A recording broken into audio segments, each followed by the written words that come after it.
What's going on there, guys? We back with another one. Want to talk Shedeur Sanders on the day as we got to touch on Tom Brady, Shannon Sharpe, and what Shedeur's homie H. Boog had to say about this. Now, um, we heard about all the controversy surrounding the New York Giants interview, what happened prior to the draft, the install with the deliberate errors in the playbook to see if he could point them out. Obviously, Shedeur didn't appreciate that. It was a back and forth. And you have to remember the Giants was the team that was represented the most at the games in Boulder, Colorado throughout the year. So Shedeur thought that the organization and himself had a good relationship and all that going forward. Now, we're going to learn if this is common practice. As Shannon is going to speak on that with Ocho, we're going to hear is that something that teams normally do. Remember, again, and I'm not comparing Jamarcus Russell to Shedeur at all. I've seen an idiot in the comments say that I was comparing the two, but I'm not. I'm just saying that teams do this type of stuff because I remember they gave him that blank tape, and they do this with quarterbacks. Also, Tom Brady dispels rumors that he had anything to do with the Las Vegas Raiders passing up on Shedeur in the draft. He has a minority ownership in the team, but he's not responsible for any of the decisions that the organization makes. And I think that's a big misconception. So he spoke on that. Let's get into it, guys. Elephant in the room, Shedeur Sanders. What happened, Tom? Why did he go so late in the draft? I mean, I it's a good question. I wasn't a part of any evaluation process or to Skip to Bayless see says that. otherwise. No. Well, everyone's got that's the problem with media is everyone can just say whatever the fuck they want. I actually texted Shedeur because I know him very well. And I said, dude, like whatever happens, wherever you go, like that's your first day. Day 2 matters more than the draft. I was 199. Yeah. So who could speak on it better than me? Like what that really means. Use it as motivation. You're going to get your chances. Go take advantage of it. Shedeur Sanders was reportedly pissed at the Giants during his private pre-draft visit. They give players an install, and there are mistakes intentionally put in the install. He didn't catch them and got called out. He was pissed they did that to him. Some teams say they had him as a third-day option. Normally, Joe, what they do with the quarterback, they're bringing in the quarterback. They'll send plays and look, okay, here's the plays we want you to break them down, want you to diagram. Now, Ocho, you know the plays long now. So they tell the quarterback this. They show it to him on the board. Then it goes dark. They say, okay, go draw the play on the board. And they want you to regurgitate what you told them. Because as a quarterback, you have to have great recall. The Giants sent him plays to install, intentionally put mistakes in. He didn't catch the mistakes.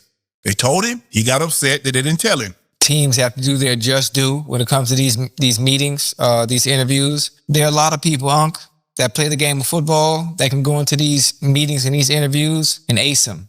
And you turn on the film, they sorry than the motherfucker. You're right. We know what you get with Shedeur when he plays the game of football on Sunday. I know what I get on the field. Why even play this game? What game are we playing? What are you proving by purposely putting mistakes in there? Why play these games? Why put the mistakes in there? When you turn the film on, Uncle Ocho, when you watching Shedeur, for me, it's like the film shows the poise and patience that he has in the pocket. I feel like his talent will show in in-game situations. And I think God put him in this position and sending him to Cleveland on purpose to give him that drive and that hunger Right. to show everyone that passed on him and obviously show the Cleveland Browns that you made the right decision. He's going to beat everybody. He might not beat Flacco out. Flacco gonna have 350, 3 touchdowns, but 3 picks too now. Now Flacco here, he gonna opportunity employer. He gonna help you, and he gonna help them. Yeah, man. So for me, it's like, why would you send an install with deliberate mistakes? You want the best football player. Some could say you're trying to see how dedicated a person is to the craft. I remember on Hard Knocks they had that scene where they asked Caleb Williams how he would improvise on a different set or play that they had, and he was able to call it right out. And they do these type of things, but you do want the best man for the job. And I don't think nobody's knocking them for taking Abdul Carter. I think he's going to be a stud, but trying to come up with a reason and pushing these narratives out to the media after the fact, one wonders, like, was it coming from the Giants in the first place? Because the initial report said it was a team in the top 7, and all we seeing is mess from the Giants. Now his homeboy's gonna speak about what happened in the meeting with the Giants, how Shedeur kind of let his guard down a little bit when interviewing with him. Let's check it out. Trust me, like I even seen Coach Thomas said earlier, like how great his interview was with him when he visited, and how it was totally different from some of the reports that we getting from other places. Now, I'll explain this. Let's go back to the question you asked a few minutes ago. Yeah. With some of those interviews, I would say it wasn't the lack of professionalism or being unprepared. He's never been unprepared.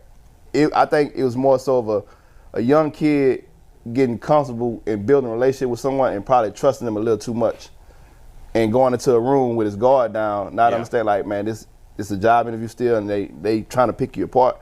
Because you got to think the Giants and those teams, man, they've been in Boulder more than anybody.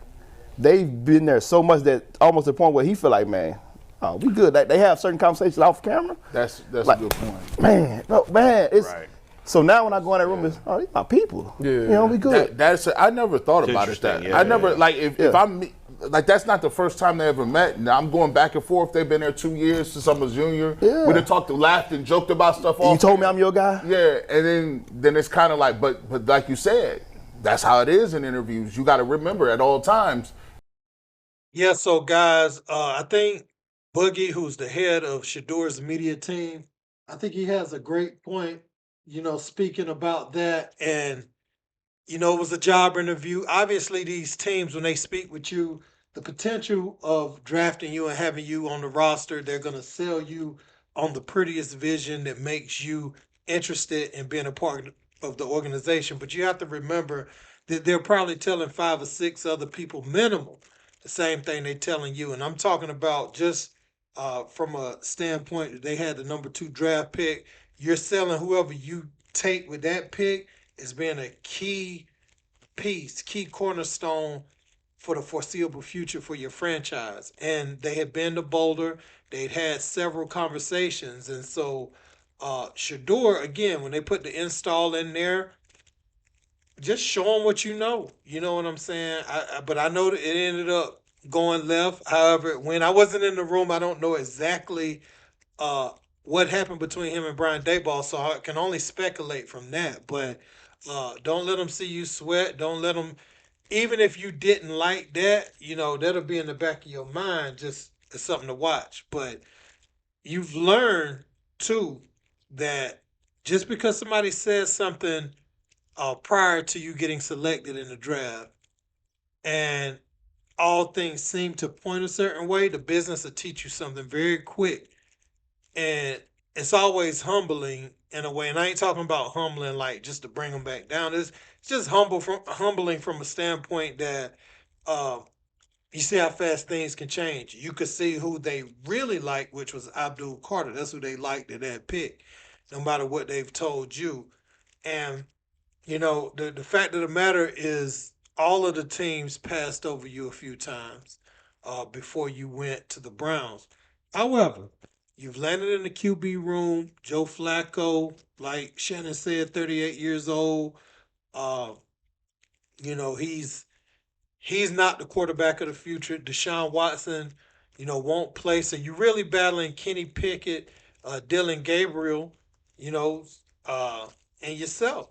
You know what I'm saying? So you have an opportunity. That's all you could ask for, because they could part ways with Deshaun Watson at the end of this year. I don't expect Flacco to be on the roster next year. Him and Kenny Pickett, probably one of them is going to cancel each other out this year. They're going to end up waiving one of those guys. And you and Dylan Gabriel. I know who the fans want.